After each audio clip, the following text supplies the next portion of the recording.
Tonight, tourism flatlined, the economy hemorrhaging.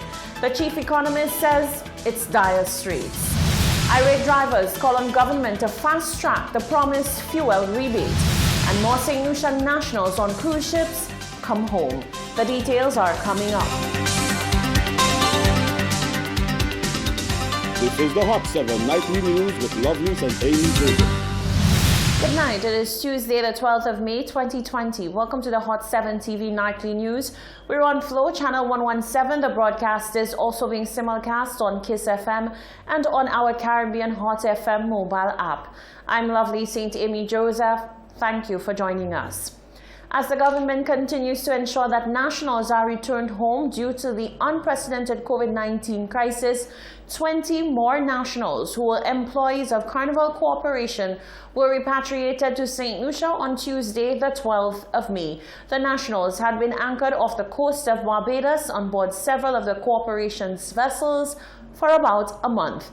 Expressing their desire to return home due to industry challenges, the 20 nationals arrived on Carnival Glory at about 7:30 a.m. Tuesday.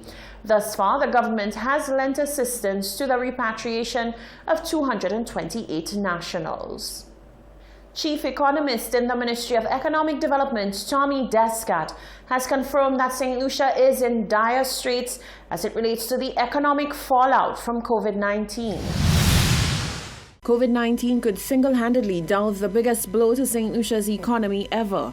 A similar trend is unfolding the world over, even in more developed countries. Over 30 million Americans have filed for unemployment in a 6-week period, and the European Union's economy contracted by 3.8% in the first quarter of 2020. Chief Economist in the Ministry of Economic Development, Tommy Descat, appeared on the Government Information Services COVID-19 program and underscored the grim prospects for St. Lucia. What we've seen is our main economic driver, tourism sector, has taken a nosedive in a sense, a sort of a flatlining with no tourist arrivals, almost zero tourist arrivals, and that has resulted in the hotels laying off almost 13,000 individuals within a couple of weeks. That clearly has implications for unemployment, and so the government now. And also the issue around tax revenues, because that is a critical issue for the government. Descat says the outlook for St. Lucia's economy was very positive, but things have done a complete 180 due to COVID-19. Initially, pre-COVID, St. Lucia was expected to grow by 3.5%. Right. And that was, that was very good. Post-COVID, the figures are now close to a contraction of 8.5%, and other persons are saying it may be closer to 18%. I mean, can you imagine what an 18% contraction in your economy is going to look like? So that has implications for jobs, that has implications for tax revenues, and so it's a very difficult time. And also, and given that everybody's facing it at the same time, everybody's trying on their own. The shutdown of the economy to enforce social distancing measures continues to lead to contraction. The question is, how much longer will these measures last? How much more will the economy contract? And what will it mean for the government in terms of trying to find its footing post-COVID-19? At this point, your economy is seriously hemorrhaging. And this is not just an internal thing. You have now the external factor of the tourism sector. You don't have tourism at the same time. But the government now has some constants. It has to pay its salaries, it has to service its debt. So there are a lot of issues, and now with the significant amount of persons being laid off, the government now has to come as a last resort and give some sort of income support. The Economist says it is critical to focus on retooling and reskilling a large portion of the workforce because the post-COVID-19 job market will look very different to the pre-COVID labor market. As they struggle to cope with the challenges that the COVID-19 pandemic has placed on the transportation sector, minibus drivers are feeling the pressure of reduced operations and limited passenger occupancy. They are calling on the government to be considerate and roll out the fuel rebate.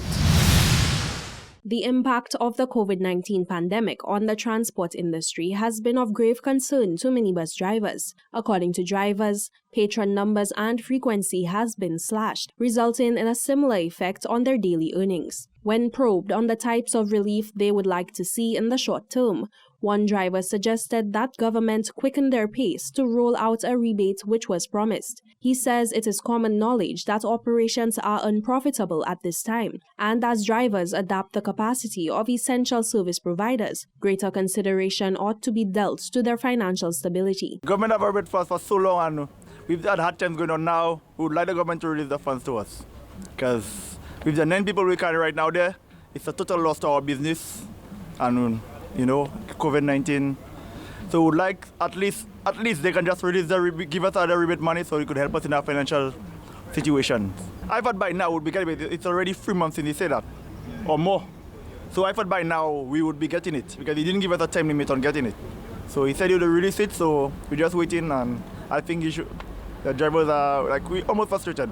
Because the money we're making right now, it's not beating our expenses, our van expenses. We're not getting no rebate on fuel, nothing to help us to ease our financial pressure. Another driver, Anthony Harry of the Dennery Village bus stand, who is of strong belief that the COVID-19 situation in St. Lucia is currently stable, suggests it may be time for a larger scale reopening of the economy. He believes this move will directly impact minibus operations as many more persons will feel comfortable to move about, therefore utilizing more public transport. I think now is the time to open the country because the financial burden is getting greater and greater every day. People are frustrated. And it's time for the government to open the country. I will not say 100%, but I think the government can do a little more, to release some of the places for the people to go to work. It is not good enough. And, if this thing continues, I think people will just get frustrated of this thing and, just do things that is not appropriate. Yeah, government, if you're listening now, release. It's time to release. They commend the government on the containment of COVID-19. However, they say it is time to address the aftermath which is anticipated on the economy. Jacko Whitting, Hot 7 News. The Ministry of Health continues to monitor the COVID-19 situation closely and ensure that epidemiological information is available in order to guide the response to the virus. Fernell Neptune tells us more in this report. As part of monitoring COVID-19 in St. Lucia, the Ministry of Health and Wellness is utilizing its surveillance system to produce data to forecast the disease's impact on the country. National epidemiologist Dr. Michel François emphasized the need to draw data from influenza and respiratory disease surveillance in St. Lucia. Within the epidemiology unit, one of the things that we monitor on a weekly basis is influenza-like illness. So cases of fever and cough, we monitor on a weekly basis. We have noted that these numbers have been coming down nicely and we continue to monitor them. We also monitor on a weekly basis the number of cases of severe acute respiratory illnesses. So these are cases of fever and cough which need admission to the hospitals. So these, we have our baselines and these are monitored, and we have not picked up increases in these numbers to date. We know that 15% of these individuals may require admission and another 5% may require ICU admission. So we are cognizant of that and we continue to monitor it now more than ever. Dr. François also spoke on the efforts of the Ministry of Health to monitor deaths in St. Lucia to determine whether or not they are linked to COVID-19. We also monitor our deaths. So hospital deaths and suspicious deaths, what we do is these individuals are tested for COVID-19, and in order for us to be sure and be confident that we do not have any COVID-related deaths. The national epidemiologist also reiterated to date St. Lucia has recorded no deaths related to COVID-19. Reporting from the Communications Unit of the Ministry of Health and Wellness, I am Fernell Neptune. You're watching the Hot 7 TV Nightly News. When we return, International Nurses Day. The importance of remittances amid this COVID-19 crisis evident as long queues are seen at Western Union.